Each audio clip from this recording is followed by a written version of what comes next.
Amazon. Flash briefing. Jamie, here's the latest from your flash briefing. From NPR News. Live from NPR News in Washington, I'm Corva Coleman. The U.S. has conducted airstrikes in northeast Syria. This comes after a suspected Iranian drone strike in the same region killed a U.S. contractor yesterday. Another U.S. contractor was injured, and so were 5 U.S. service personnel. The Pentagon says the U.S. airstrikes were in retaliation for the drone strike. Separately, a White House spokesman says there was another attack today on a U.S. military base in northeast Syria. He says no American personnel were hurt. President Biden is in Canada for meetings with Canadian Prime Minister Justin Trudeau. White House spokeswoman Karine Jean-Pierre says they'll discuss Ukraine. We believe that Canada is an important critical NATO ally, and so we feel that they have done their part to do what they can for Ukraine. Biden will also address the Canadian Parliament today in Ottawa.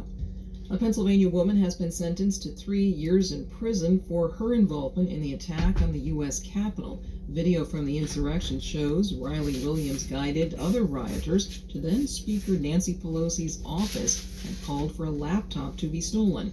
NPR's Dave Mistich has more.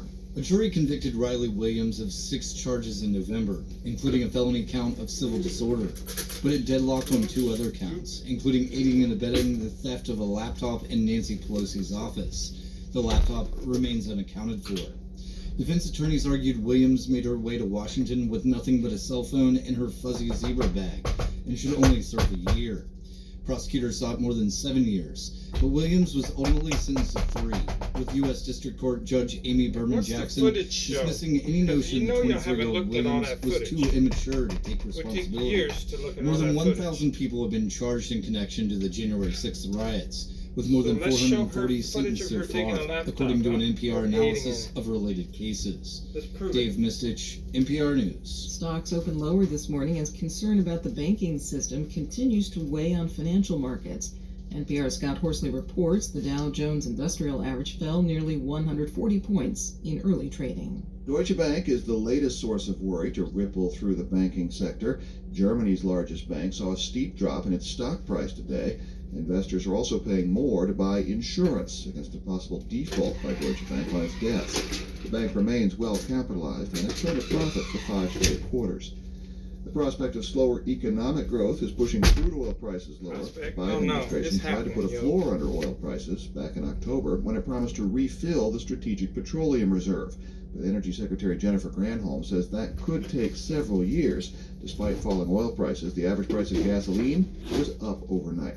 Scott Horsley, NPR News, Washington. On Wall Street, the Dow is now down more than 150 points. Under 5%. This is NPR. Increase overall. Britain's King Charles is postponing his first state visit to France next week. This as protests and strikes over an unpopular pension reform continue to sweep the country. Lisa Bryant reports from Paris.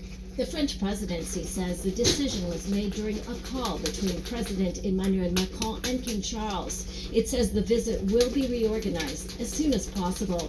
Charles's visit would have coincided with another nationwide strike planned for Tuesday. French strikers had reportedly warned they would not roll out the red carpet for Charles. He was also due to visit wine capital Bordeaux, whose city hall was briefly set on fire during protests. Across France, officials say more than 400 people were arrested and the same amount of security forces injured in protests Thursday. For NPR News, I'm Lisa Bryant in Paris. A federal appeals court has upheld a lower court ruling that blocks a federal COVID-19 vaccine mandate. The decision prevents the Biden administration from requiring all federal employees to get the shots. President Biden had issued an executive order on this in September 2021. A brief strike against the Los Angeles Unified School District is over. Thousands of support staff, such as bus drivers, were off the job for 3 days. Schools were closed. NASA says an asteroid will zoom between the Earth and the Moon's orbit tomorrow. Neither the Earth nor the Moon will be in danger. The asteroid, known as DZ2, will be visible to people with binoculars. Don't have a pair?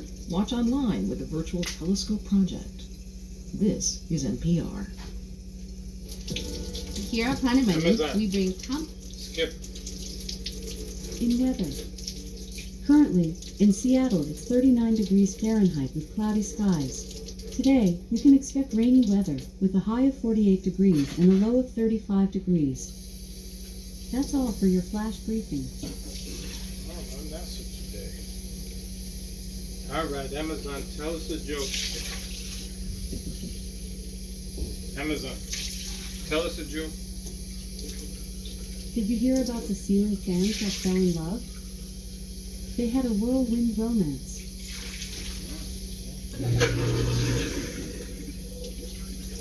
Okay. If you say so.